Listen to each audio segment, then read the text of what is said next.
아니 차유지 아나운서님 눈이 왜 이렇게 빨개요? 아니 저는 만나는 사람, 그 가는 장소, 주변 환경에 되게 예민한 사람이에요. 근데 그곳에서 이제 만난 사람들과 얘기를 하도 들어주니까 네. 제가 진짜 조금 피곤했던 거야. 그랬더니 실핏줄이 탁 터지더라고요. 아이고 그래서 아팠을 텐데. 저는 암환우들을 만나면 제가 진짜 암 걸린 것 같은 그 통증이 오고요. 아프리카에 선교하러 갈 때는 제가 이제 아프리카 아이들 같은 느낌이 들고요. 너무 공감 능력이 센 거 아닐까요? 아니 정말 그래요. 근데 이번에 만난 친구는 너무 우울하고 공허한 친구예요. 그래서 그 네네. 친구 얘기를 온전히 들어주고 같이 울고 콧물 닦고 이러다 보니까 결국은 그래도 네 전도를 했다는 거 아닙니까? 이 실핏줄 터지는 게 뭐 어때서 다 터져도 돼. 근데 그분이 진짜로 제가 성서학당을 또 보냈고 네네. 또 말씀을 공유했고 이제 귀가 열리기 시작했어요. 진심으로. 이제 그분의 이제 스토리를 조금씩 네, 성장을 귀하죠. 얘기해드리고 진짜 우리 예수님이 네네. 정말 그런 고통을 피하고 싶음에도 불구하고 그 영광을 위해서 정말 기꺼이 그 감당하는, 그러나 예수님이 우리랑 똑같은 그 감정을 공유할 수 있는 것은 미리 다 겪으셨기 때문에. 맞아요. 오늘 그 다음 이야기. 맞아 공감력이 그것도 연결이 되네. 선생님 안녕하세요. 안녕하세요, 선생님. 좋은 시간 보내고 있었나요? 예, 그 차유주 아나운서가 눈이 좀 네. 많이 실핏줄이 터져가지고 걱정이 되는 마음에 괜히 공감 능력에 대해 또 얘기를 하다 보니까 또 예수님의 공감으로 또 저희가 또 받아들이게 되고 이렇게 이런 공감에 대한 이야기를 또 하고 있었습니다. 뭐 공감에 대한 부담을 너무 크게 안 가져도 괜찮아요. 왜냐하면 우리가 세상의 모든 아픔에 다 공감 못해요. 사람이기 때문에. 살 수가 없을 것 같아요. 그렇게 살지 못해요. 그러니까 가급적이면 우리가 그렇게 마음을 많이 써야 하지만 온 세상의 아픔 때문에 내가 아파하지 않는 것에 대해서 너무 고통스러워할 건 없어요. 저는 그걸 잘 이해를 못해서 미안한데 난 네가 그분에 아니야. 공감한 사람 따로 있지. 너무 이해 못해가지고. 그래서 이제 공감에 대한 부담, 네. 이게 우리를 자칫 잘못하면 네. 자기를 병들게 만들 수 있어요. 이게. 근데 이제 어떻게 지나다 보면 내가 무정한 사람인데 어떤 이야기를 듣는 순간 유난히 내 마음이 아프고 그때 그걸 뭐로 봐야 하냐면 하나님의 초대로 받아들여야 돼요. 그렇죠. 그러니까 유난히 마음 아픈 것은 하나님이 나를 통해 뭔가를 하시려는 일이 있기 때문에 그 마음을 주신지도 몰라요. 네. 그러니까 뭐 그 마음이 아픈 마음이 올 때까지 그냥 무작정 기다리십시오 하는 얘기는 아니고요. 네. 우리가 세상의 아픔에 대해서 우리가 늘 공감하고 이래야 하지만 공감 자체를 부담으로 여기지는 마시라 하는 얘기. 그 분야에 대해서도 다 그 사람들의 그릇이군요, 그냥. 그렇죠. 그런 게 있죠. 근데 어떤 사람은 공감의 능력이 큰 사람이 있어요. 그런데 그렇지 못한 사람도 있거든요. 사람 다 달라요. 살아온 배경도 다르고. 그러니까 공감 능력이 큰 사람이 당신은 어째 그렇게 무정해라고 얘기하면 안 됩니다. 네. 그리고 공감 능력이 큰 사람 보고 그렇지 못한 사람이 당신은 왜 이렇게 오지랖이 넓어 이렇게 얘기해도 안 돼요. 와, 그 두 가지를 다 주변에 네. 듣는 것 같은. 두 되게- 분한테 직접 하신 것 같아요. 되게 얘기하고 싶은 괜히 문장이 떨어져 나왔어요. 앉은 게 꼭 그런 이유 같잖아요. 우리 사이 좋은데 떨어져 왔네요. 그만합시다. 빨리 공부하고 싶다. 오늘 수업 요한복음 42강 유대인들의 불신앙. 오늘은 요한복음 42번째 강의인데요. 요한복음 12장 37절부터 50절까지 공부하겠습니다. 네. 여주 씨부터 읽어주세요. 이렇게 많은 표적을 그들 앞에서 행하셨으나 그를 믿지 아니하니 이는 선지자 이사야의 말씀을 이루려 하심이라. 이르되 주여 우리에게서 들은 바를 누가 믿었으며 주의 팔이 누구에게 나타났나이까 하였더라. 그들이 능히 믿지 못한 것은 이 때문이니 곧 이사야가 다시 일렀으되 그들의 눈을 멀게 하시고 그들의 마음을 완고하게 하셨으니 이는 그들로 하여금 눈으로 보고 마음으로 깨닫고 돌이켜 내게 고침을 받지 못하게 하려 함이라 하였음이더라. 이사야가 이렇게 말한 것은 주의 영광을 보고 주를 가리켜 말한 것이라. 그러나 관리 중에도 그를 믿는 자가 많되 바리새인들 때문에 드러나게 말하지 못하니 이는 출교를 당할까 두려워함이라. 그들은 사람의 영광을 하나님의 영광보다 더 사랑하였더라. 예수께서 외쳐 이르시되 나를 믿는 자는 나를 믿는 것이 아니요 나를 보내신 이를 믿는 것이며 나를 보는 자는 나를 보내신 이를 보는 것이니라. 나는 빛으로 세상에 왔나니 물은 나를 믿는 자로 어둠에 거하지 않게 하려 함이로라. 사람이 내 말을 듣고 지키지 아니할지라도 내가 그를 심판하지 아니하노라. 내가 온 것은 세상을 심판하려 함이 아니요 세상을 구원하려 함이로라. 나를 저버리고 내 말을 받지 아니하는 자를 심판할 리가 있으니 곧 내가 한 그 말이 마지막 날에 그를 심판하리라. 내가 내 자의로 말한 것이 아니요 나를 보내신 아버지께서 내가 말할 것과 이룰 것을 친히 명령하여 주셨으니 나는 그의 명령이 영생인 줄 아노라. 그러므로 내가 이르는 것은 내 아버지께서 내게 말씀하신 그대로니라 하시니라. 네. 주님은 굉장히 많은 표적들을 행하셨죠. 요한복음에서 표적이란 말이 많이 나오잖아요. 네. 7가지의 표징 네. 사건이 벌어졌습니다. 표적이라고 하는 건 뭔가를 가리켜 보이는 거죠. 네. 그러니까 그 표적 그 자체가 목적이 아니라 표적을 통하여 예수 그리스도가 누구인지를 증언하는 거죠. 근데 보고도 믿지 못해요, 사람들은. 그러니까 뭐냐, 읽을 줄을 몰라요. 그러니까 여러분 암호 문자 있잖아요. 암호. 네. 근데 암호 문자 보면 쉽게 해결이 됩니까? 안 되잖아요. 네. 그래서 어떤 분은 이렇게 얘기를 합니다. 야스퍼스라고 하는 분이 얘기하는데 그는 철학자인 만큼 하나님이라고 안 하고 초월자라고 얘기를 했는데 이 세상의 존재자를 무한히 뛰어넘는 초월자의 암호를 해독하는 것. 이게 철학의 과제입니다. 네? 그러니까 우리도 그래요. 세상에는 정말 세상에 존재하는 모든 것들은 하나님의 숨결로부터 비롯되었기 때문에 그러니까 어떤 사물 속에서도 하나님의 숨결을 읽어낼 수 있으면은 그는 성숙한 사람이라고 말할 수 있습니다. 예수님이 말씀하셨잖아요. 공중에 나는 새를 봐라. 봤어요. 뭐 어쩌라고요. 이렇게 하면 안 되잖아요. 들에 핀 꽃을 봐라 그랬더니 봤는데요. 예쁘네요. 이렇게 하면 안 되잖아요. 기계처럼. 그죠. 결국 새를 보아라, 꽃을 보아라라고 하는 것은 나의 바깥에 있는 객관적 대상인 새나 꽃을 보라고 하는 얘기가 아니잖아요. 그러니까 그 새 한 마리의 생명도 하나님이 내시고 살리시는 하나님의 은총과 사랑을 보라는 거잖아요. 그렇죠. 꽃을 피워내고 있는 하나님의 숨결을 보아내려는 거잖아요. 이걸 볼 눈이 있을 때 인생은 풍요로워지죠. 세상이 신비 아닙니까? 늘 드리는 말씀이지만 사람이 물 위를 걷는 게 기적이 아니라 대지를 딛고 걷는 것도 기적이거든요. 꽃 한 송이가 봄이 되어 피어나는 것도 기적이란 말이죠. 그렇죠. 꽃이 피어난 걸 바라보면서 어떤 사람이 대지가 터뜨리는 너털웃음 이렇게 시적으로 시를 이제 얘기를 하는 거예요. 그럴 때 보면서 뭐 꽃 가지고 그렇게 과장이야? 봄 되니까 꽃이 폈지. 이렇게 얘기하면 그 인생 별로 행복한 인생 아닙니다. 그죠? 그러니까 초월자의 암호가 가득 차 있어요. 세상에. 이것을 해독할 수 있어야 돼요. 근데 예수 그리스도가 이 세상에 오셔서 많은 표적들을 통하여서 당신을 드러냈어요. 하나님이 누구인지. 그런데 안타까운 건 뭡니까? 사람들이 암호 해독을 못해요. 그래서 믿지를 않아요. 이게 이제 오늘 본문의 시작입니다. 그러니까 예수님이 떠올리는 게 이사야의 말씀이 떠올랐어요. 이사야도 얘기를 했거든요. 주님 우리에게서 들은 바를 누가 믿었습니까? 주님의 팔이 누구에게 나타났습니까? 이사야도 하나님의 말씀을 전했는데 여러분 이거 우리 이 복습 한번 해보십시다. 예언자가 미래에 벌어질 일, 지금 이대로 가다 미래에 벌어질 일에 대해서 하나님의 말씀을 받아가지고 전했어요. 네. 그러면 여러분 예언자가 말한 대로 이루어지는 게 예언의 성공입니까? 아니면 말한 것이 안 일어나는 게 예언의 성공입니까? 말한 말한 것이 대로 안 이루어지는 이루어지는 게. 그렇죠? 그지? 네. 하나님이 예언자를 보내신 까닭은 지금 이대로 가다가는 이렇게 망할 수밖에 없어. 그 얘기를 경고해 줌으로 뭐 하자는 얘기예요.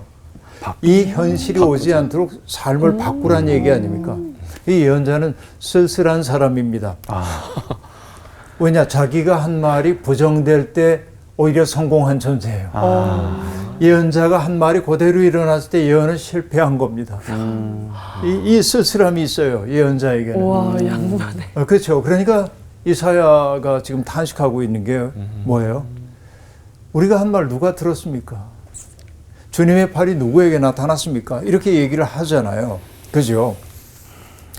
유대인들의 영문을 알 수 없는 그 불신, 이것을 예수님은 이사야가 느꼈던 그 마음으로 받아들이고 있는 것입니다. 안타깝죠? 그렇죠? 그렇게 많은 표징에도 불구하고 믿지 않는다는 게 오히려 이상해 보이는데, 여러분, 사람은 구조적으로 완고한 불신자예요. 대부분의 경우에 그렇다고 얘기할 수 있습니다. 사람은요, 한계 상황에 부딪힐 때까지는 돌이킬 생각이 별로 없습니다. 이게 되게 그래요. 밑바닥까지 가지 않으면은 솟아오르지 못하는 게 인간의 버릇입니다. 여러분, 중독자들 치유하는 거 있잖아요. 네. 여러 가지 중독이 있어요.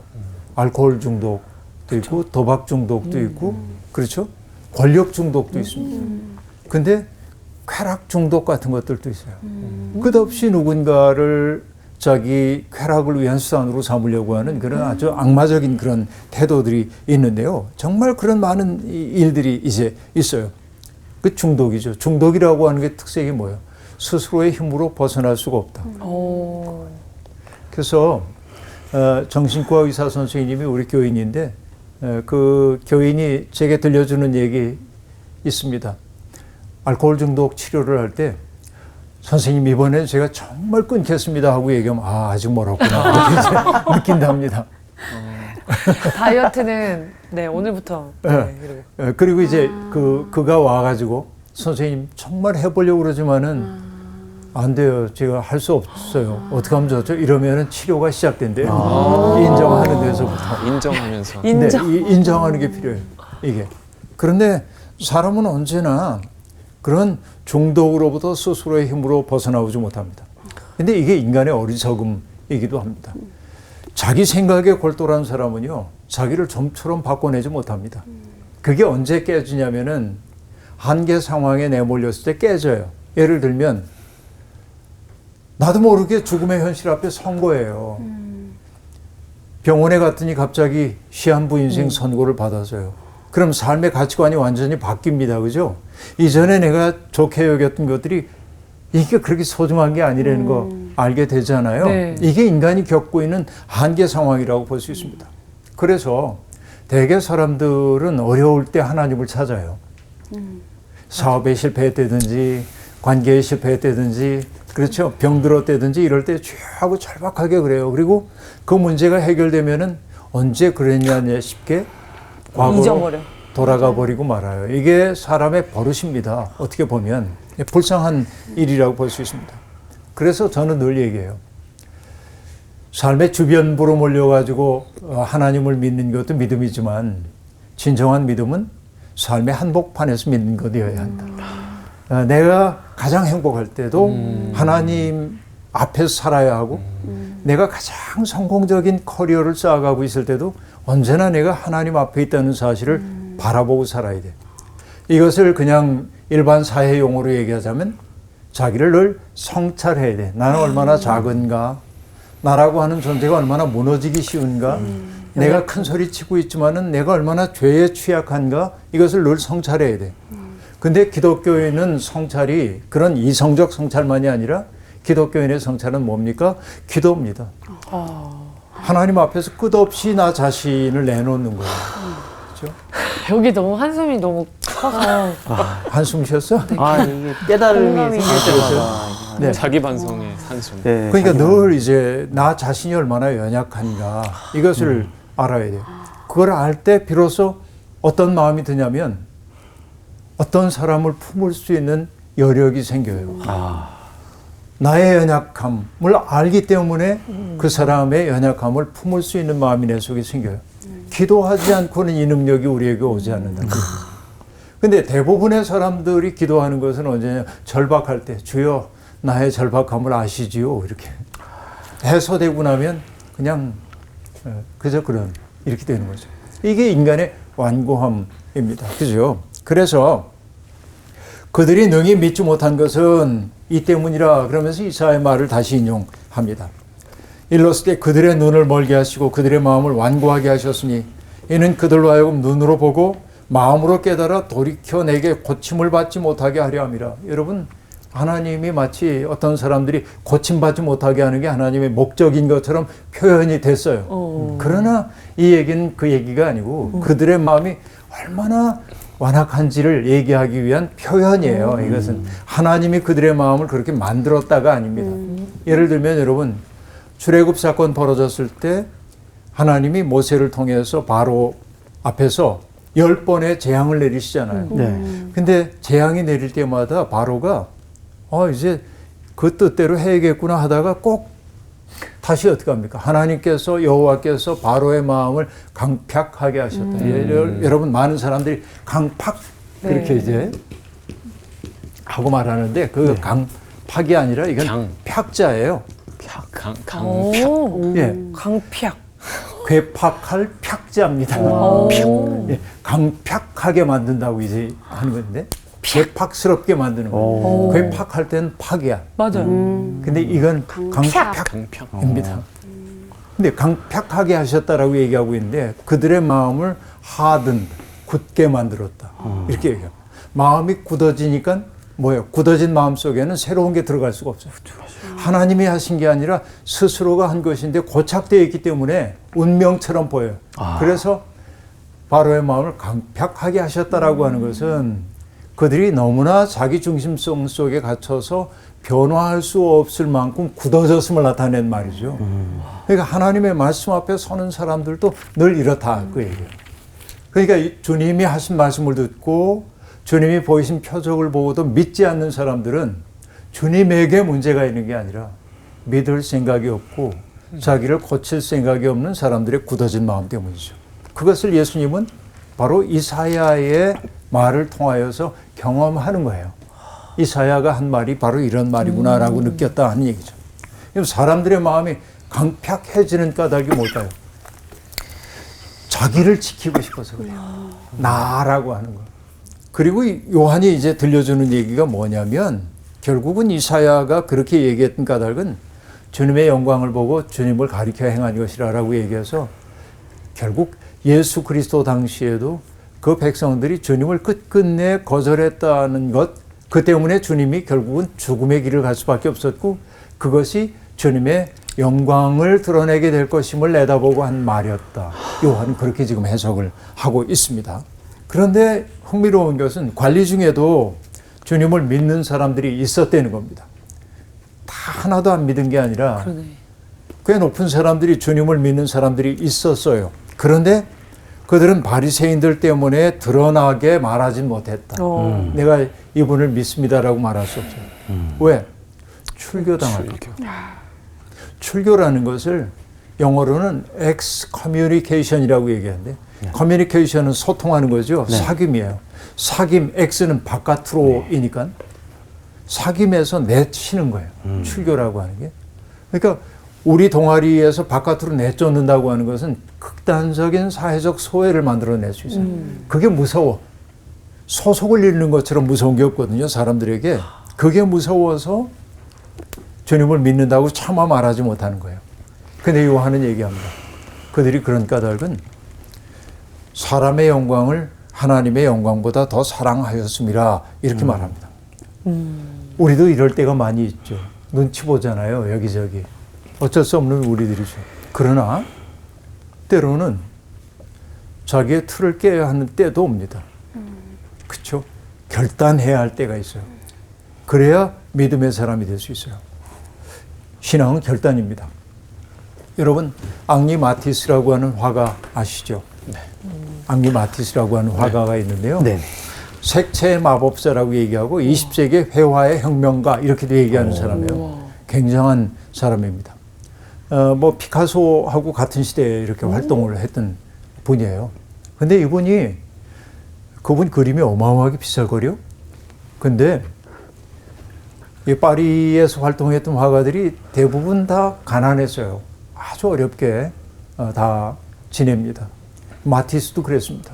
근데 뭔가 선배들의 화법과 다른 그림들을 추구를 하는 거예요.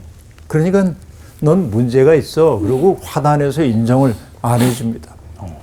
근데 어느 날 이제 마티스가 정물화하고 풍경화를 그렸는데 비교적 전통적인 화법에 맞는 걸 그렸더니 어떤 그림 수집상이 그걸 샀어요. 얼마에 사냐면 400프랑, 요즘 돈으로 하면 500만 원쯤 되는 돈입니다. 마티스는 너무나 행복했어요. 이렇게 비싸게 내 그림이 팔리다니. 100프랑짜리 4장을 받았거든요. 이렇게 100프랑짜리를 바닥에 놓고 쳐다보고 우와, 그리고 또 한 장 놓고 우와. 큰 돈인 거예요. 이분한테는. 돈벌이가 되네. 그런데 그 수집장이 얘기하는 거예요. 이런 그림만 그리면 내가 계속 사줄게. 그러는 거예요. 근데 마침 그때 정물화 한 점이 완성돼 가고 있었어요. 근데 마티스는 고민하다가 그 그림을 없애버렸어요. 왜냐하면 내가 그들의 요구에 맞춰 살다 보면 내가 그리고 싶은 그림을 그릴 수가 없겠다 하는 생각이 든 거예요. 결단한 거예요. 그래서 나중에 뉴요커지의 그 기자하고 인터뷰를 할 때 마티스가 한 얘기, 유명한 얘기가 있어요. 뭐라고 얘기하냐면 나는 그날을 내가 해방된 날로 꼽습니다. 해방된 거예요. 결단한 거예요. 돈 벌기 위해서 나 자신의 그림을 포기하지 않겠다. 이거 굉장한 결단이죠. 대단하다, 진짜. 이게 마티스를 만든 거죠. 살다 보면 믿음도 똑같습니다. 때때로 정말 대부분은 타협하며 살고 그저 사람들하고 함께 척지지 않으려고 애를 쓰지만 그러나 결정적으로 우리에게 뭔가를 요구받을 때는 결단해야 할 때가 있단 말이죠. 결단한다고 하는 건 뭐예요? 위험 속으로 들어가는 것을 의미해요. 근데 여기 이 사람들은 그러지 못했다 하는 얘기입니다.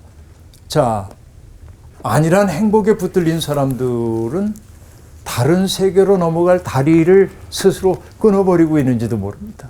그렇죠? 그러니까 이 사람들이 바리새인들이 무서워서 출교당할까 봐 무서워서 입 다물고 있을 때 그는 안전한지는 모르지만은 진리가 주는 자유함을 누린다고 말할 수는 없어요. 그렇죠? 그래서 제가 좋아하는 마하트마 간디의 이야기가 있는데요. 간디의 짤막짤막한 문장인데 이렇게 말합니다. 비겁은 안전한지를 묻는다.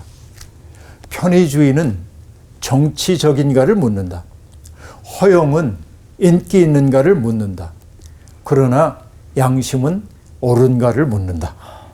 안전하기 때문이 아니라 정치적이기 때문이 아니라 인기 있기 때문이 아니라 양심이 옳다고 말하기 때문에 일해야 할 때가 있다. 이렇게 말합니다. 우리도 살면서 때때로 어떤 선택 앞에서 안전한가?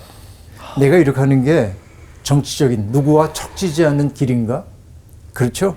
그리고 이게 내가 인기 얻는 길인가? 이 생각들을 하죠.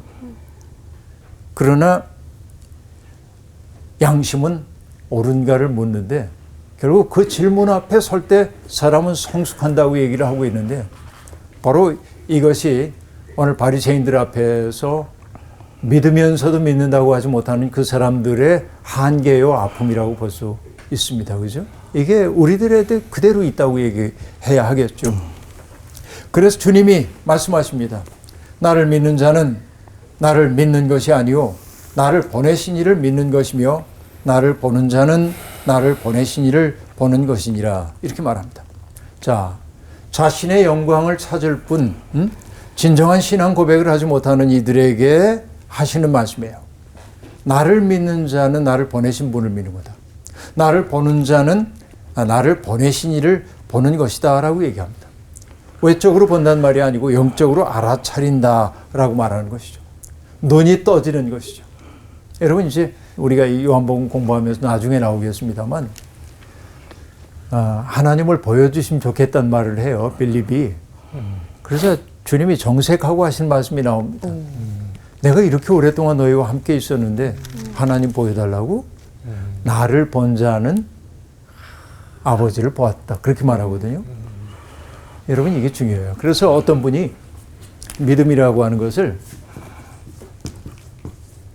투명성, transparency라는 말로 설명하기도 합니다. 결국 뭐냐?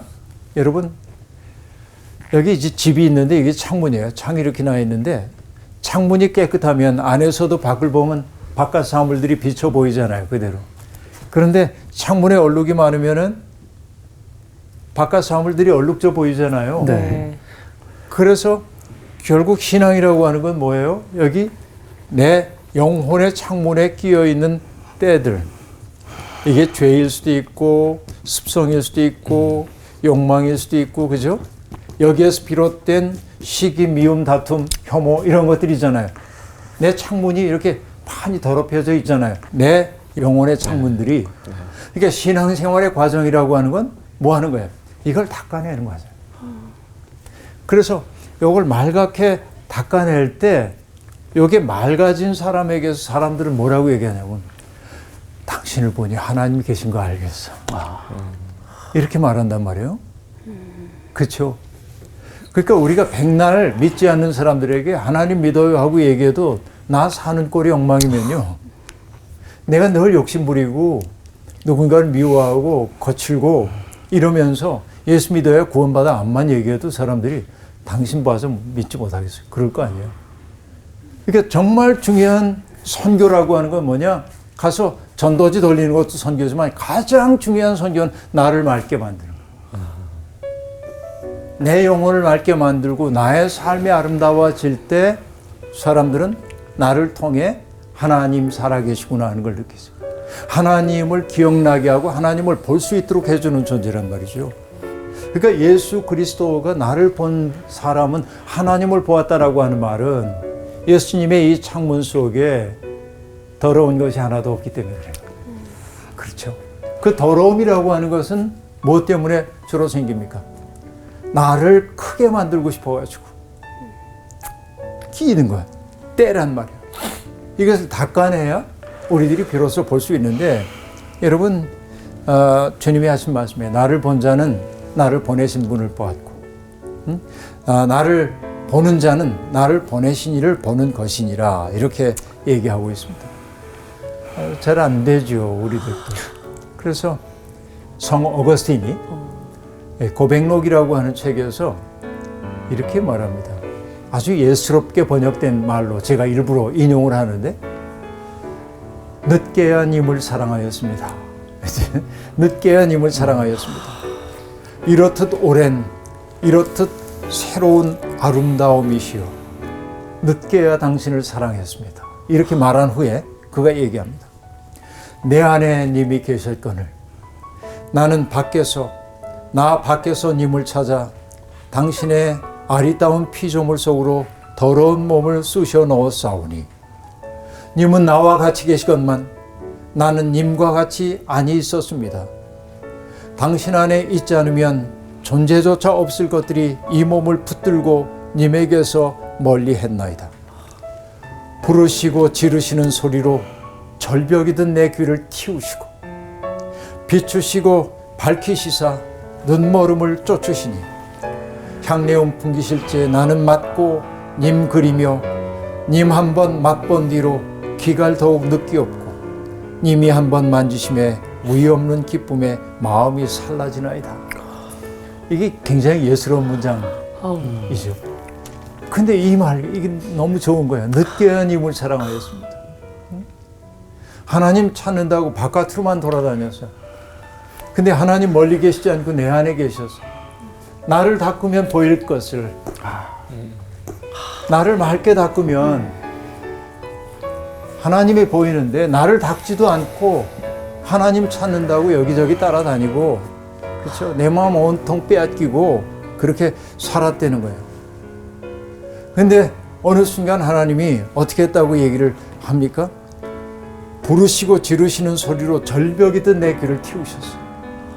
어느 때 주님의 음성이 내 속에서 탁 들려오는 걸 느끼게 만드셨고, 그리고 빛을 비추시고 밝혀주셔서 내가 눈멀었던 존재임을 알게 하셔서, 그게 결국 어떤 상태예요?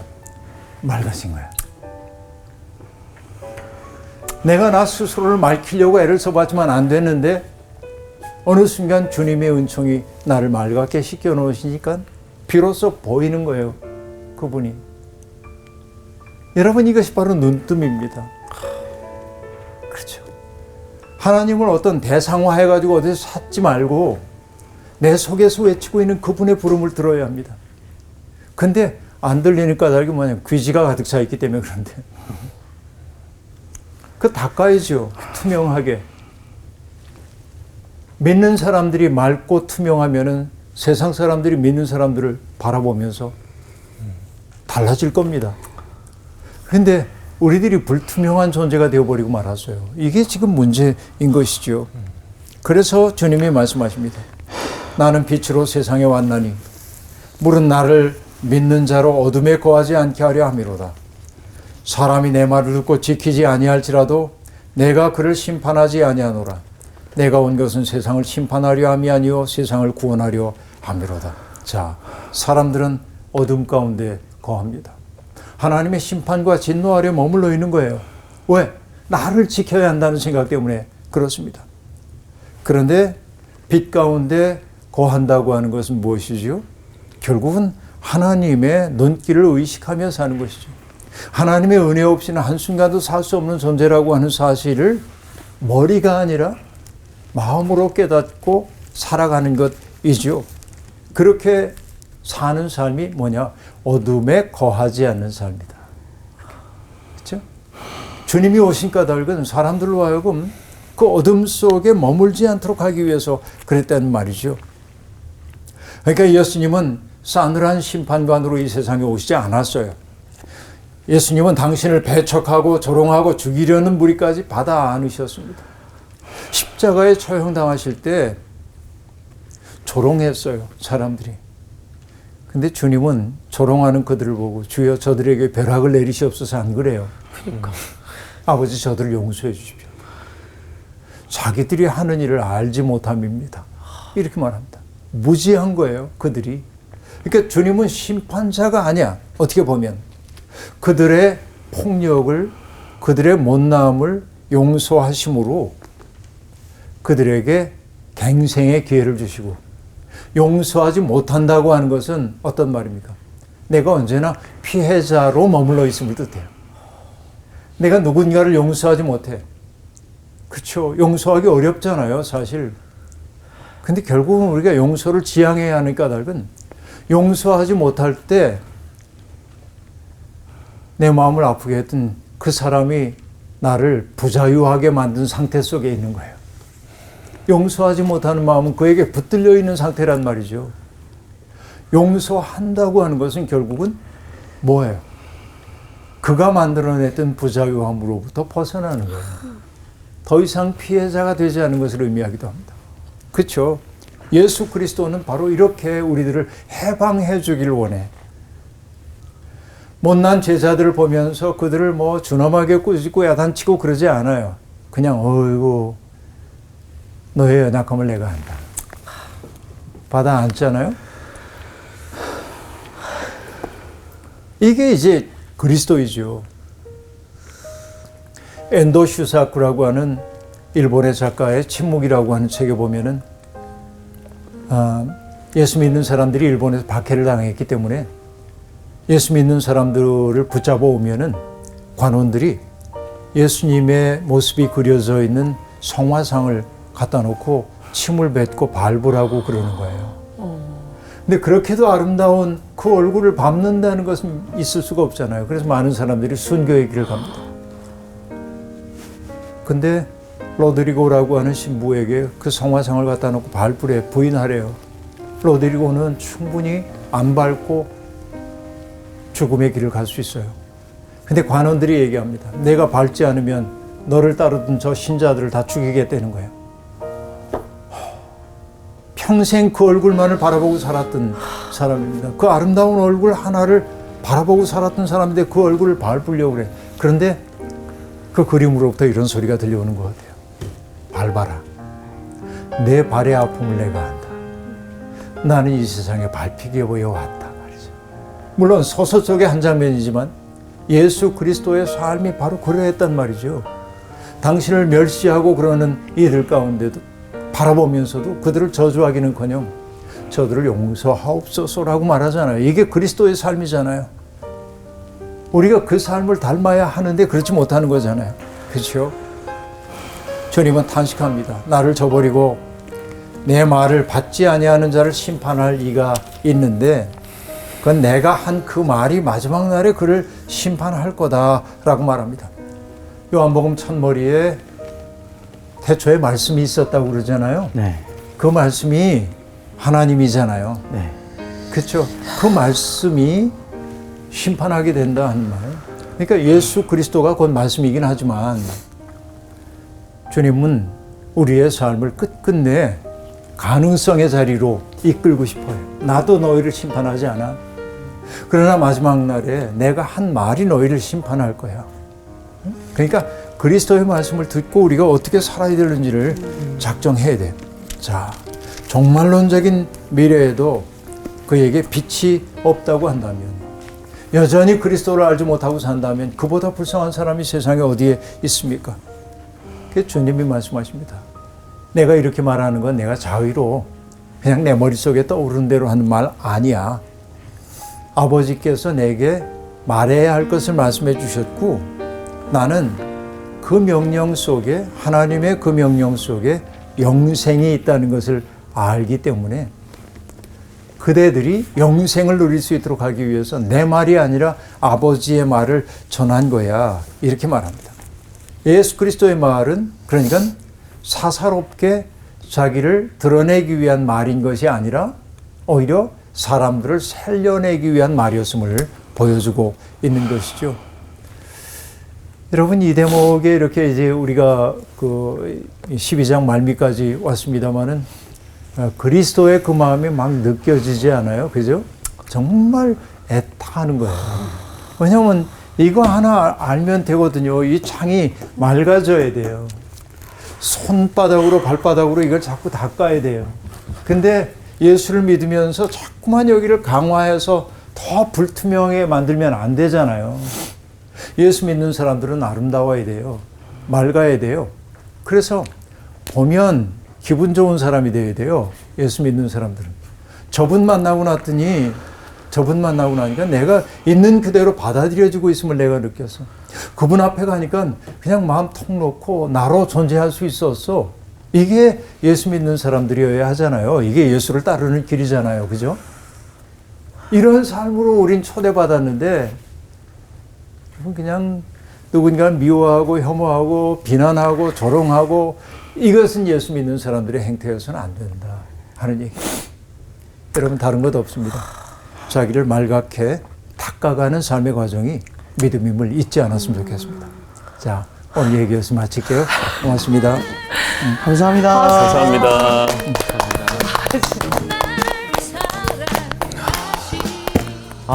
오늘 맑게 마음을 닦으라는 말씀을 많이 강조하신 것 같은데, 오늘 어떻게 들으셨어요?